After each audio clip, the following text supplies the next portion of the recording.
자, 오늘 함께 묵상하실 하나님의 말씀은 마태복음 11장 28절, 마태복음 11장 28절, 우리 한 절의 말씀입니다. 자, 우리 다 같이 한 목소리로 하나님 우리에게 주시는 말씀을 합독합니다. 수고하고 무거운 짐진 자들아 다 내게로 오라. 내가 너희를 쉬게 하리라. 아멘. 자, 오늘은 믿음으로 누리는 쉼, 믿음으로 누리는 쉼이라는 제목으로 하나님의 말씀 증거하도록 하겠습니다. 지금 여기 앉아 있는 성도들 중에서 주일학교 유초등부 교사 선생님들이 계시거든요. 자, 아마 굉장히 피곤할 겁니다. 무엇 때문일까요? 밤새고, 밤 진짜 샜습니까?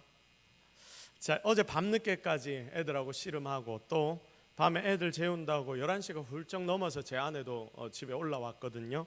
자, 저도 그때 비슷하게 올라오고 그랬는데 아마 교사 선생님들 입장에서는 굉장히 쉬고 싶다 하는 생각이 많이 들 겁니다. 그래서 어제 주일학교 애들이 어떻게 뭘 했는지 우리 같이 한번 좀 사진으로 보도록 하겠습니다.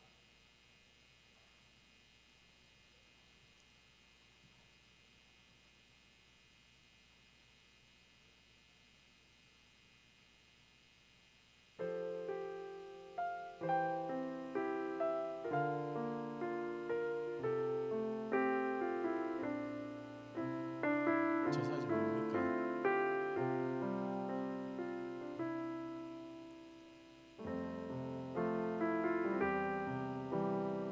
다 끝났습니까? 예. 보다 말았네요. 다음 주에 좀 더 많이 영상으로 해가지고 우리 같이 한번 좀 나눴으면 좋겠고요. 저기 뒤에 우리 초등부 애들이 은혜를 너무 많이 받아서 오후 예배까지 지금 몇 명이 동참했는데, 자, 다음 주일날 목사님 찾아오면 목사님 맛있는 거 사줄게요. 자, 여기 예배 가운데 있는 우리 친구들 3명한테는 제가 다음 주에 맛있는 거 사드리도록 하겠습니다. 제가 아마 이 교사 선생님들 굉장히 지금 피곤할 겁니다. 보시면 위로해 주시고 좀 축복해 주시기를 바랍니다. 자, 지난 주일 오후 예배를 마치고 나서 그리고 화요일까지 제가 입원을 했습니다. 교통사고 후유증인데 이게 생각보다 통증이 계속 있어서 좀 들어가서 쉬다 와야 되겠다 싶어서 쉬고 나왔습니다. 병원에 들어갔다 와야 될 것 같아서 제가 병원에 들어갔다가 나왔는데, 저보다 제 아내가 좀 더 심해서 지금도 교회에 일이 있으니까 막 일을 하지 않습니까? 일을 하다가 집에만 올라오면 아이고 허리야, 아이고 어깨야 이 소리만 계속하고 이 장판에 불을 막 올려가지고 들어 누워 있는데, 이 모든 일들을 우리가 함에 있어서 쉼이 필요하다는 생각을 최근에 참 많이 하게 됩니다. 목사님들 모임에 카톡이 제가 여러 개 들어가 있습니다. 자, 이 카톡이 몇 개가 있는데 그 중에 신한 목사님이 몇 명 모여 있는 그런 모임 카톡이 있는데, 오전 예배가 끝난 뒤에 이런 톡이 또 올라왔습니다. 날씨가 계속 흐리고 비가 오고 우중충해서 그런지 힘이 쭉 빠지네요. 한 목사님이 이런 이야기를 톡으로 올리더라고요. 자, 실제로 그런 시간들의 연속입니다.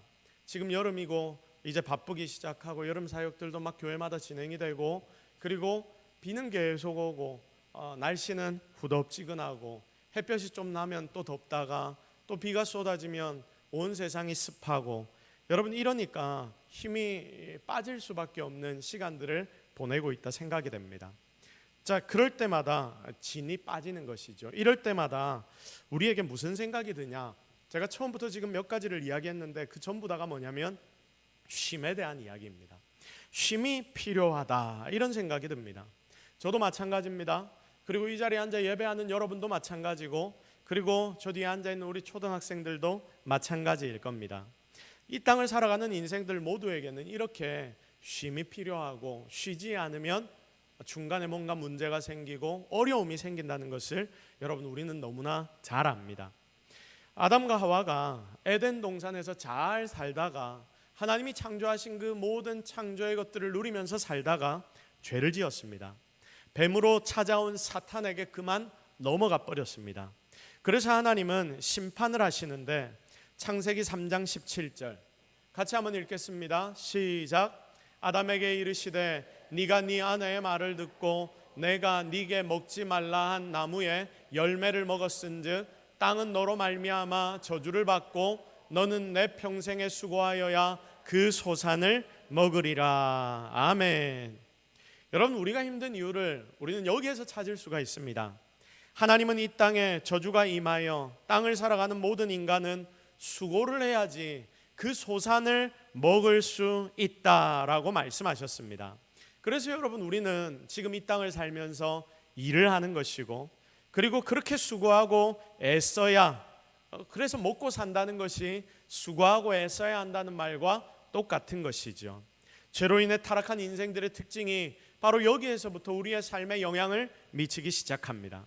그러니 여러분, 나이가 많든 나이가 적든 어느 위치에 있든 모든 사람은 무엇을 해야 한다? 평생 수고해야 한다.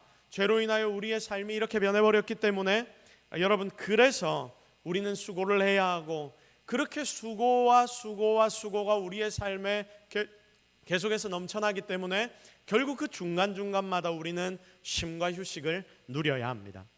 쉼을 누리긴 누려야 하는데 보통 우리는 쉰다 하면 여러분 무엇을 생각합니까? 제가 좀 전에 이야기했듯이 지난 주일 오후에 들어갔다가 2박 3일 동안 병원에 입원했다가 나오는 것, 여러분 그냥 이렇게 쉬면서 몸을 누이는 것을 우리는 보통 생각을 합니다. 쉰다라고 말하면. 일을 매일 나가다가 하루 이틀 안 나가면, 그래서 집에 들어 누워 있으면 쉰다라고 생각합니다.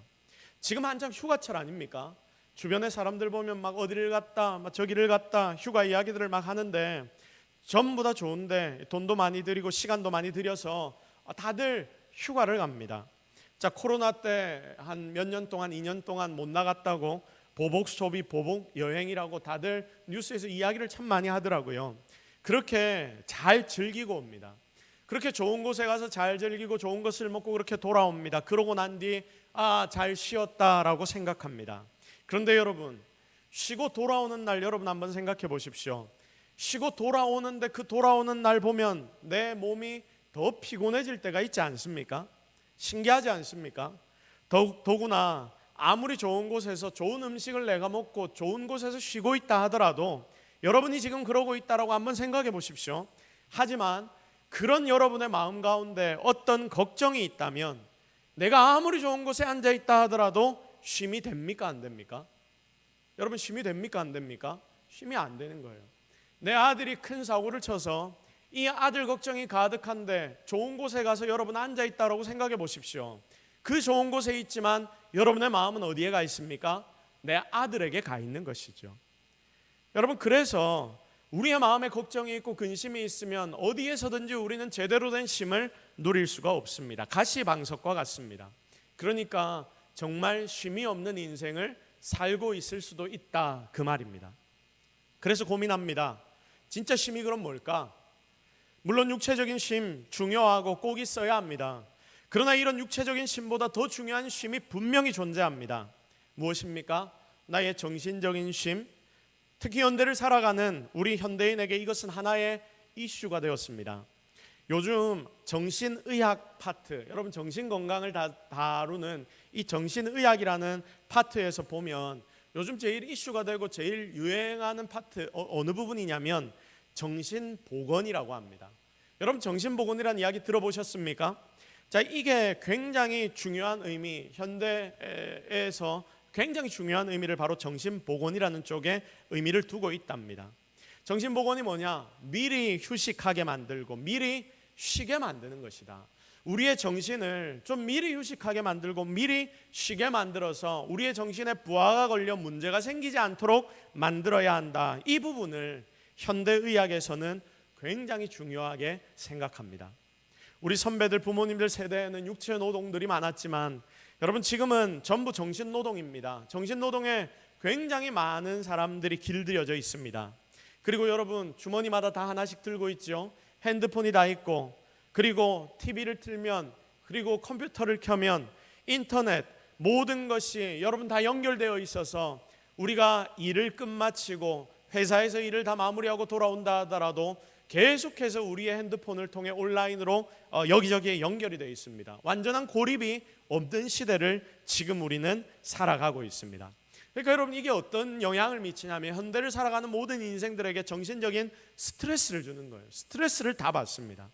그래서 정말 정신적이고 영적인 쉼이 더욱더 중요한 시대를 지금 저와 여러분은 살아가고 있습니다. 주변에 많은 사람들을 보십시오. 현대인들이 가지고 있는 특징 중에 하나가 과잉 염려 아닙니까? 과잉 염려. 주변에 정보가 너무 많으니까 내 몸에 혹시 조그마한 이상이 보여도 혹시 이게 큰 병 아닌가라고 걱정하기 시작합니다. 여러분, 자녀들 키우는 거 쉽습니까? 어렵죠. 여러분, 요즘 젊은 부부에게 물어보십시오. 자녀를 키우는 게 어떻습니까? 너무 어렵다고 다들 이야기합니다. 옛날 어르신들은 그런 젊은이들을 향해 뭐라고 이야기합니까? 애들 놔두면 된다. 그러면 다 어떻게 된다? 알아서 큰다. 여러분, 젊은 부부, 아기를 안고 있는 젊은 부부에게 절대 이런 이야기 하지 마십시오. 그 부부들에게 이게 상처가 됩니다. 여러분, 우리 때 예전에는 우리 어른 성도들 아이를 키울 때는 다들 그렇게 이야기했습니다. 아이들 놔두면 다 지가 알아서 큰다. 다들 지 먹고 살 건 복으로 타고난다. 여러분, 이런 이야기들 다 하거든요. 실제로 그랬습니다.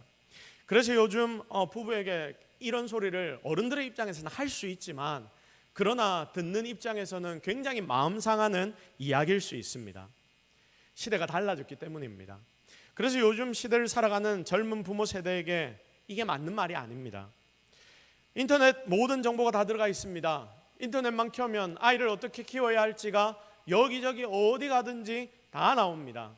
여러분, TV를 켜면 뭐가 나옵니까? 어느 선생님이 나옵니까? 오은영 선생님이 나와서 매일 아이를 이렇게 키워야 한다 이야기를 합니다.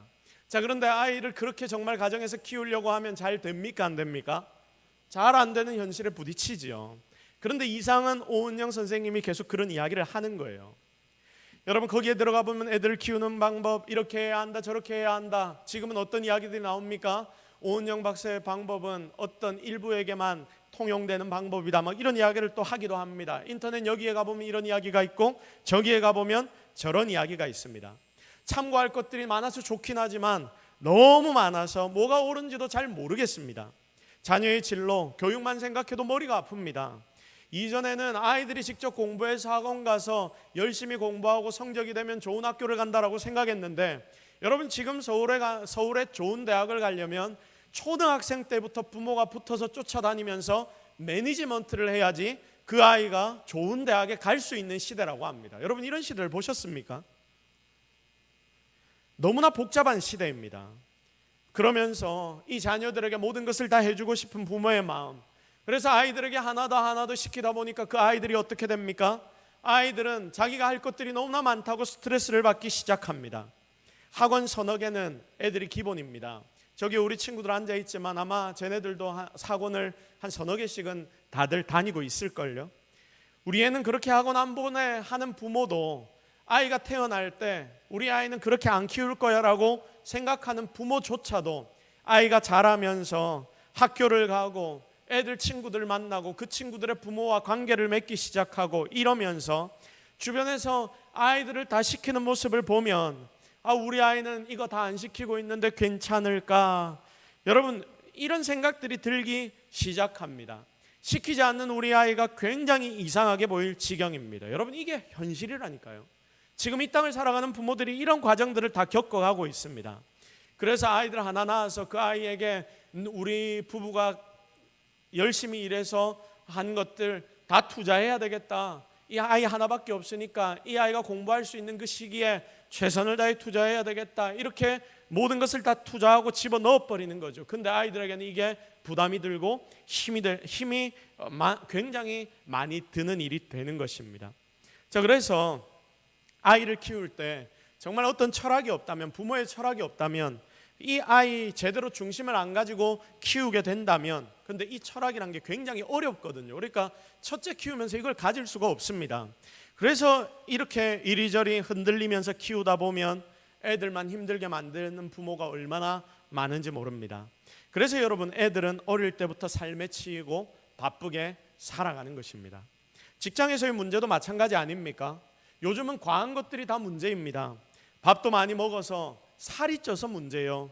그리고 여러분, 정보도 너무 많아서 선택 장애를 일으키기 때문에 문제입니다. 이런 모든 어려움들은 익명성을 가장한 인터넷에서 폭발적으로 상대를 향한 비난과 악담으로 나타나기 시작합니다. 하다못해 요즘에 젊은 친구들 다 인스타라는 SNS를 합니다. 인스타라는 게 제일 요즘 젊은 친구들이 핫하게 하는 것입니다. 이 친구들은 인스타에 사진을 올리기 위해 사는 것 같아 보입니다. 여러분 요즘 젊은 친구들 보시면 어디에 카페를 간다. 여러분 카페를 왜 가는지 아십니까? 좋은 카페, 힙한 카페를 가서 멋진 사진을 한 장 찍어서 내가 인생을 즐기고 있다는 것을 그 인스타라는 곳에 멋지게 올리기 위해서 여러분 그렇게 카페를 찾아갑니다. 그 가게를 가는 이유는 사진 찍기 위해서라고 말해도 틀리지 않을 정도로 굉장히 큰 부분을 차지합니다. 나도 이렇게 힙한 곳에 가서 즐기며 살아. 이걸 다른 사람들에게 내가 보여줘야 하거든요. 왜냐하면 다른 모든 이들이 그렇게 해서 올리기 때문에 나도 똑같이 그 정도는 산다는 것을 보여줘야 합니다. 그래서 오히려 그곳에 가서 좋은 곳을 즐기지도 못하고 이런 것들의 노예처럼 살아가고 있는 친구들이 얼마나 많은지 모릅니다. 물론 그들이 거기에 노예처럼 살고 있다니까 그게 힘들고 어렵다 이런 의미는 아닙니다. 그러나 어느 한편으로는 이렇게 생각할 수 있는 것이죠. 결국 삶에 대한 여러 가지 부담들이 스트레스가 되어서 이것들이 삶을 살아가는데 실망과 낙담으로 이어진다라고 전문가들은 그렇게 이야기를 합니다.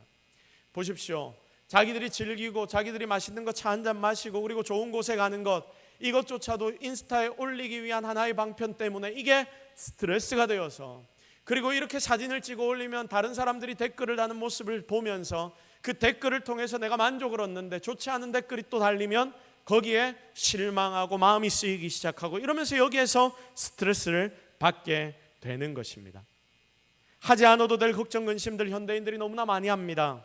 그래서 그것 때문에 나의 정신도 나의 육체도 황폐해질 때가 너무나 많습니다.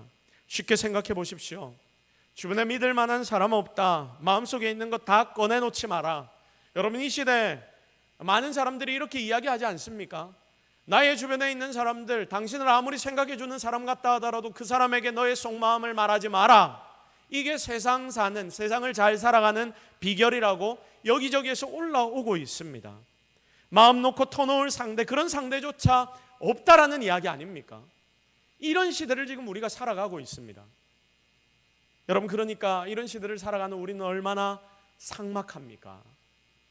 사랑하는 성도 여러분, 이런 상황 이런 시대에서 진짜 이 자리에 앉아있는 여러분의 힘은 무엇입니까? 여러분의 힘은 과연 어디에 있습니까? 우리는 어디에 가서 내 마음을 터놓고 위로하심을 얻을 수 있단 말입니까? 이 땅 어디에도 모든 것 내려놓고 완벽하게 쉴 공간이 없는 것만 같은데 여러분 이게 바쁜 현대 안타까움이고 그리고 부부끼리조차도 자신의 마음을 다 내어놓지 못하는 그런 삶 여러분 이게 지금 현대를 살아가는 많은 부부의 현실입니다. 그러나 사랑하는 성도 여러분 우리는 좀 다릅니다. 주님 앞에 여러분이 믿고 의지하는 유일한 대상 되신 그 주님 앞에 나가 여러분의 삶의 모든 짐을 내려놓고 두 다리를 쭉 뻗고 쉴 수 있다는 것을 기억하시기 바랍니다. 그래서 성도 여러분 그러니 예수 믿는다는 게 은혜입니다. 여러분이 예수님을 믿는다라는 게 그러므로 축복입니다. 그분이 모든 것을 여러분의 삶을 책임져 주신다라고 약속하셨기 때문입니다. 이 은혜 우리 주님 앞에서 쉬는 것 말고는 여러분 이 시대에 아무 데서도 이런 쉼과 휴식을 찾을 수가 없습니다. 우리는 다 주님을 믿습니다. 여러분 이 자리에 앉아있는 여러분은 주님을 믿기 때문에 이 자리에 나와 예배드립니다. 여러분 정말로 우리 예수 그리스도 믿으십니까? 정말로 믿습니까? 자, 우리 분명히 믿는다라고 지금 고백했습니다. 제가 여러분에게 막 우겨서 여러분이 예수님 믿는 자들입니다 이렇게 해가지고 여러분이 대답한 게 아니라 여러분이 마음에서 우러나와서 지금 아멘이라고 대답하셨습니다. 그거 맞죠? 자, 여기까지는 확실하게 우리가 하고 넘어갑시다. 자, 그러면 주님 앞에서 여러분이 확실하게 주님을 믿는 자들이라면 여러분은 주님 안에서 세상이 알 수 없고 누릴 수도 없는 쉼을 다들 누리고 있어야 합니다. 여러분 맞지 않습니까? 자, 여러분 진짜 그러면 쉼이 여러분 가운데 있습니까? 다시 한번 질문합니다. 여러분에게는 진짜 쉼이 정말 있습니까? 참 여기에는 대답이 시원하게 안 나옵니다. 시원하게 안 나와서 참 안타깝습니다. 솔직한 우리의 중심입니다. 그런데 다 그렇지 못합니다. 내가 예수님 정확하게 믿는다라고 고백은 했는데 그런데도 불구하고 예수님 안에서 우리가 쉼을 다 누리지 못합니다.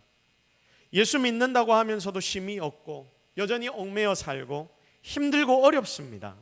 왜입니까? 왜일까요? 여전히 그분께 우리의 인생의 짐 전체를 내려놓지 못하기 때문. 여러분이 여러분의 삶의 모든 문제를 여전히 하나님 앞에 다 맡기지 못하기 때문 아닙니까?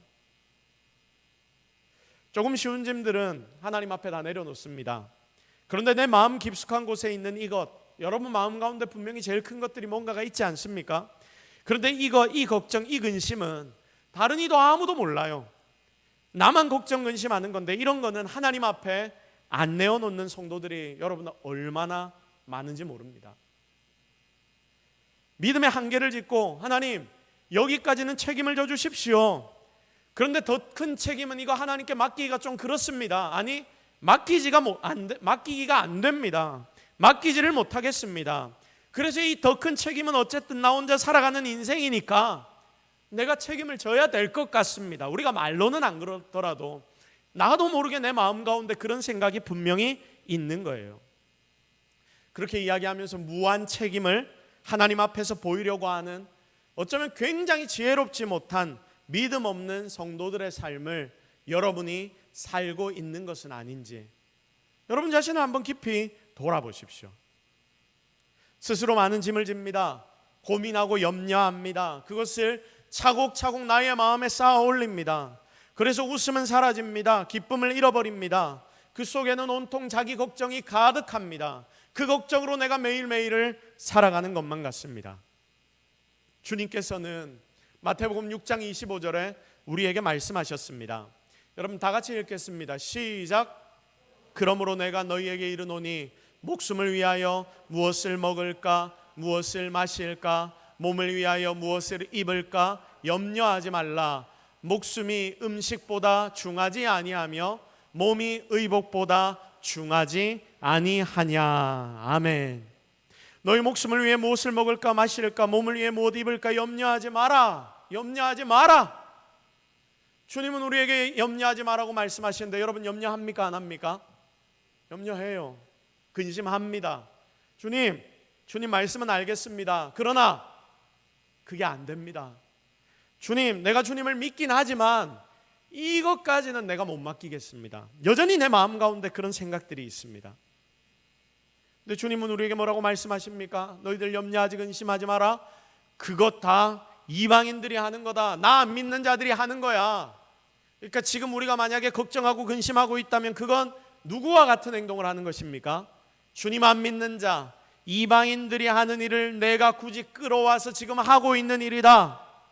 네가 이 걱정하면 이방인들과 똑같다라고 말씀하시는 거예요. 사랑하는 성도 여러분, 여러분은 지금 이방인처럼 삽니까? 그리스도인처럼 삽니까? 정말 그리스도인처럼 삽니까? 그러면 먹을 것 마실 것 하나님 앞에 다 맡겨야 하는 것 아닙니까? 이거 맡기지 못하면 하나님 앞에 드리지 못하면 그것 이방인의 삶이라고 하나님이 말씀하십니다. 그리고 또 27절 말씀을 보십시오. 다 같이 읽습니다. 시작. 너희 중에 누가 염려함으로 그 키를 한 자라도 더할 수 있겠느냐. 실컷 걱정해봤자 니들 키 하나 못 크게 만든다. 그러니까 이게 무슨 말입니까? 걱정하란 말입니까? 하지 말란 말입니까? 하지 마라. 네 삶에 내가 준 은혜로 최선을 다해 살아라. 최선을 다해 살고 난 뒤에 그 결과는 네가 걱정하지 마라. 네가 걱정을 한다고 이 결과가 좋아지지 않는다. 그리고 네 삶의 안밀도 나에게 맡기고 최선을 다해 달려가면 되는 것이고 그 결과에 대해서 걱정하고 근심한다고 그 결과가 좋아지지 않는다. 만약에 좋아진다면 걱정 근심 우리가 계속 해야 되겠죠. 그러나 그게 좋아질 수 없기에 하나님은 너 그것 다 나에게 맡기고 너는 걱정하지만 내가 그 일을 책임져 줄게라고 약속하시는 것입니다. 그러면서 30절에는 이렇게 걱정하는 자들을 향하여 하나님이 결론을 짓는데 뭐라고 말씀하시느냐. 다 같이 고백합시다. 시작. 오늘 있다가 내일 아궁이에 던져지는 돌들도 하나님이 이렇게 입히시거든 하물며 너희 일까보냐 믿음이 적은 자들아. 아멘. 이렇게 걱정한 자들을 향해 주님 뭐라고 말씀하십니까? 이 믿음이 없는 자들아 라고 지금 말씀하시는 거예요. 여러분 어느 자리에 서 있습니까? 아이고 그래 수고 많다, 네 믿음 보고 내가 일할게, 그렇게 말씀하시는 자리에 여러분이 서 있습니까? 아니면 야 이 믿음 없는 것들아, 주님이 이렇게 말씀하시는 자리에 여러분이 서 있습니까? 기도도 제대로 안 하고 하나님 앞에 맡기지도 않고 주일날 예배는 오는데 말씀 듣고 말씀 다 흘려버리고, 여러분 그렇게 일주일 살다가 또 천부여 의지 없어서 손들고 옵니다. 너무 힘들고 삶이 어려우니까 주 앞에 또 나오고, 물론 이렇게라도 나와야 되겠죠. 그러나 그렇게 나오는 자들 초반에는 하나님께서 그래라도 나와 하다가 나중에는 하나님 안 답답하시겠습니까? 야들아 언제까지 그럴 거야? 이제는 좀 네 믿음이 자라야 하는 거 아니야? 나 좀 믿어봐, 나 좀 의지해봐. 이 믿음 없는 것들아, 주님이 우리를 향해 이렇게 말씀하고 계시는지도 모르겠습니다. 베드로는 과거에 다른 제자들과 함께 있을 때 근심의 자리에 서 있었습니다. 걱정이 많았습니다. 마태복음 17장 22절 23절 말씀을 봅시다. 다 같이 읽겠습니다. 시작.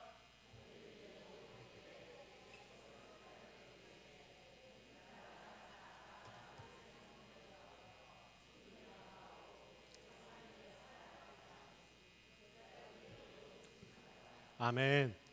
저 뒤에 민준이란 친구가 있는데 억수로 크게 읽더라고요. 잘했어요. 자, 한번 이 말씀을 보십시오. 지금 뭐라고 말씀하십니까? 갈릴리에 모일 때 예수께서 제자들에게 이르시되 인자가 장차 사람들의 손에 넘겨져 죽임을 당하고 제3일에 살아나리라 하시니 제자들이 매우 뭐합니까? 근심했죠. 근심했습니다. 베드로는 근심했을까요? 안 했을까요? 베드로는 안 했다. 베드로도 같이 했다. 베드로 같이 했습니다. 왜냐하면 제자들이 다 매우 근심했다라고 기록이 되어 있거든요. 제자들 굉장히 근심하고 베드로도 굉장히 근심했습니다. 왜? 지금 예수님이 지금 예루살렘 성전에 입성하시고 이제 왕으로 등극하셔야 되는데, 그러면 이 제자들이 니는 무슨 장관하고 니는 무슨 장관하고 니는 이 나라의 어떤 자리에 요직에 앉고 막 이걸 자기들끼리 막 고민하고 막 이런 상황입니다. 그러는 상황인데 예수님께서 십자가에 달려 죽을 거다 이 이야기를 하니까 이 제자들이 딱 미치고 팔짝 뛸 상황이죠. 주님 그러시면 안 됩니다. 큰일 났네. 우리 앞길 얻잖아. 걱정과 근심이 가득합니다. 자, 매우 근심합니다. 베드로도 근심 가운데 있었습니다.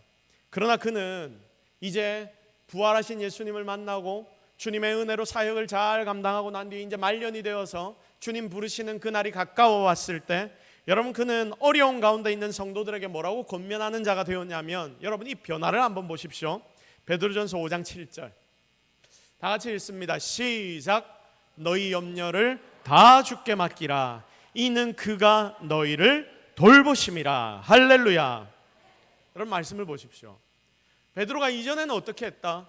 염려하고 근심하고 걱정 나도 진짜 많이 했다. 근데 베드로전서 5장 7절에 이 교회들을 향하여 뭐라고 말씀합니까? 너희 염려를 어떻게 해라? 다 주께 맡겨라. 왜? 그가 너희를 어떻게 하기 때문에? 돌보시기 때문이다. 야야 아들아, 너희들 걱정 근심 그만해. 너희들 염려 가지고 있는 것 다 주께 맡겨봐. 내가 경험해 봤거든. 내가 이제까지 살아봤거든. 내가 예수님 믿고 살아봤거든. 주님이 주님 안에 걱정을 염려를 다 맡기라고 하셔서 나도 맡겨봤거든. 맡기니까 어떤 일이 벌어졌는지 알아? 그분이 너희를 다 돌보시고 그분이 나를 다 돌보셨어. 그러니 이제 너희도 다 맡겨버리면 누가 너희를 돌보신다? 주님이 너희를 돌보실 거야. 이렇게 너무나 확신 있게 지금 베드로가 말씀하고 있지 않습니까? 그러면서 자신의 평생에 하나님의 도우심이 얼마나 크고 놀라웠는지 그것을 이 베드로전서의 말씀을 보면 쭉 기록해 놓고 있습니다. 내 젊을 때 다른 제자들과 함께 있을 때 예수님 옆에 있으면서도 우리 참 걱정 근심 많이 했어. 지금 생각해 보니까 그 걱정 근심들이 다 쓸데없는 거였어. 하나님 잘 믿으며 살다 보면 니들도 알게 될 거야. 모든 걱정 근심 다 하나님께 맡기면 하나님이 결국은 책임져 주실 거야. 베드로는 그런 하나님을 이미 경험했고 그 경험을 다른 성도들에게 지금 나누고 있습니다. 삶에서 체험한 하나님의 은혜, 삶으로 느꼈던 하나님의 능력, 하나님이 주신 평안을 베드로의 마음은 느끼면서 그 평안을 경험하면서 그에게 치열한 삶 속에서도 쉴 수 있는 그런 놀라운 쉼의 은혜를 하나님은 베드로에게 허락해 주셨던 것입니다. 찬송가 337장 이런 찬송이 있습니다. 내 모든 시험 무거운 짐을 주 예수 앞에 아뢰이면 근심에 쌓인 날 돌아보사 내 근심 모두 맡으시네. 무거운 짐을 나 홀로 지고 견디다 못해 쓰러질 때 불쌍히 여겨 구원해 주리 은혜의 주님 오직 예수. 아멘. 우리 1절 찬양 다시 같이 한번 불러볼까요?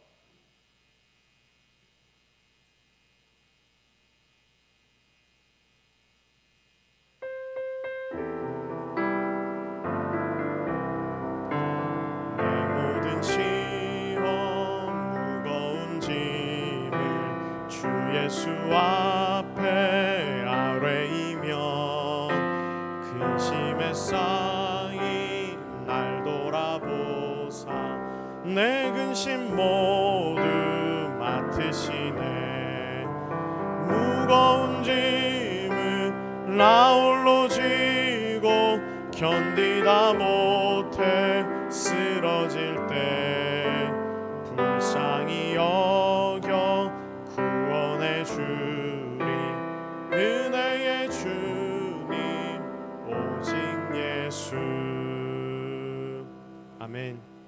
사랑하는 성도 여러분, 우리는 바로 이것을 경험해야 합니다. 힘들고 어려워서 무거운 짐 다 낑낑대면서 내가 들고 다닐 때, 그러면서 갈 곳조차 없을 때, 그렇게 주님 앞에 나올 수밖에 없어서 등 떠밀린 듯이 나왔는데 주님이 나를 그때 딱 돌아봐 주시는 겁니다.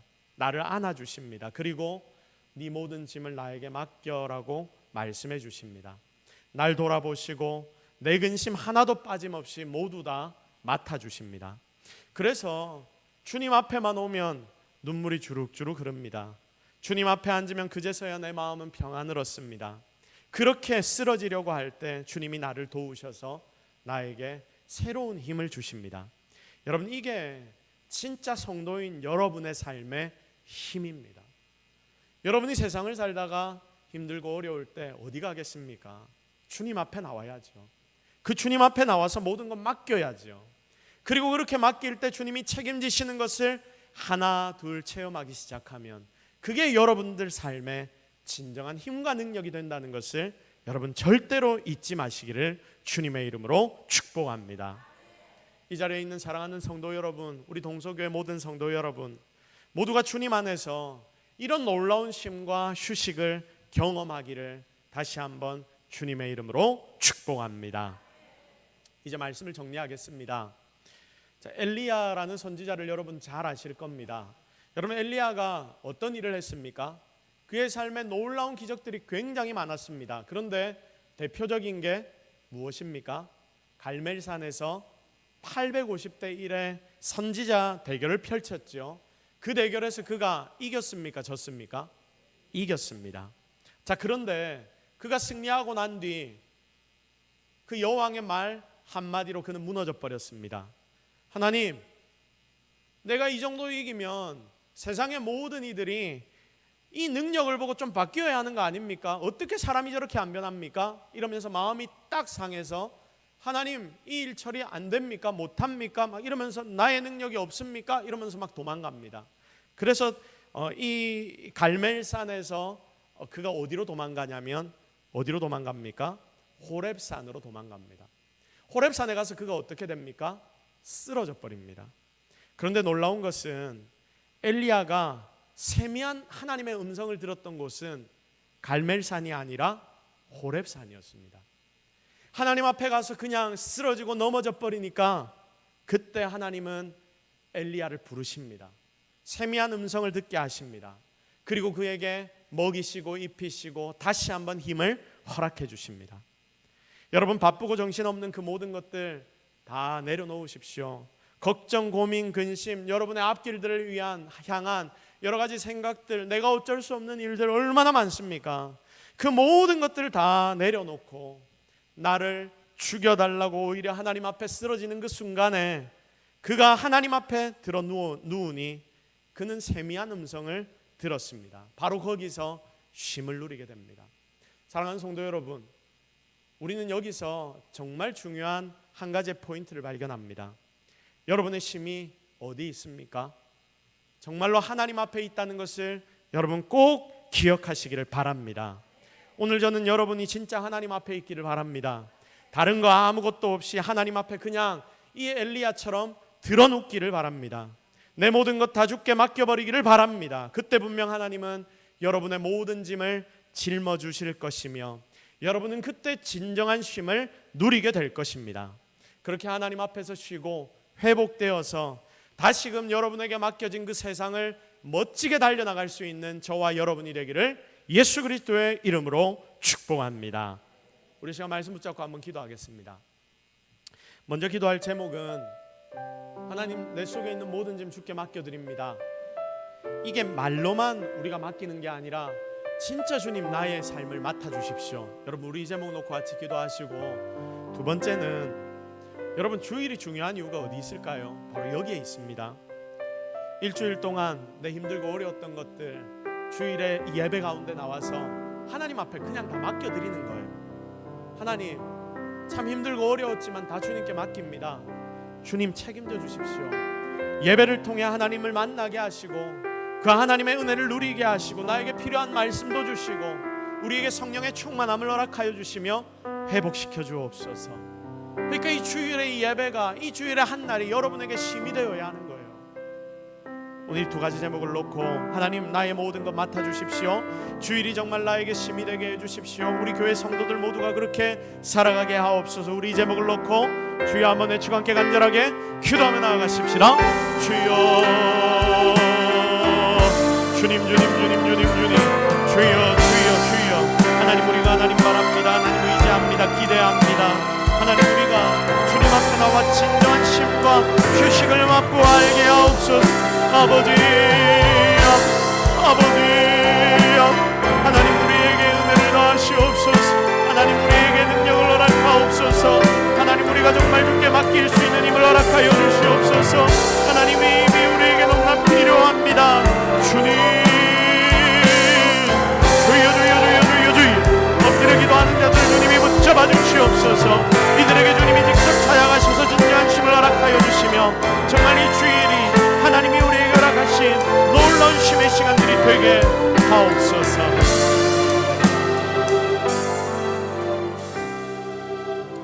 주님, 주님이 계시다는 것이 얼마나 감사한지 모릅니다. 매일매일 넘어지고 쓰러질 수밖에 없는 우리의 삶이지만 하나님 앞에 맡겨드리오니 하나님 책임져 주옵소서. 우리의 눈이 뜨여지기를 원합니다. 우리의 삶을 살아가며 힘들고 어려울 때마다 주님이 나와 함께 하신다는 게 내 눈에 뻔히 보이게 하옵소서. 그것이 내 눈에 보이게 하시고 내 가슴으로 느껴지게 하옵소서. 그래야 진짜 믿고 맡길 수 있는, 그래서 진정한 쉼을 누리는 우리 모든 동서교회 성도가 되게 주님이 축복하여 주시옵소서. 모든 것 다 하나님 은혜인 줄로 믿사옵고 예수 그리스도의 이름으로 기도드립니다. 아멘.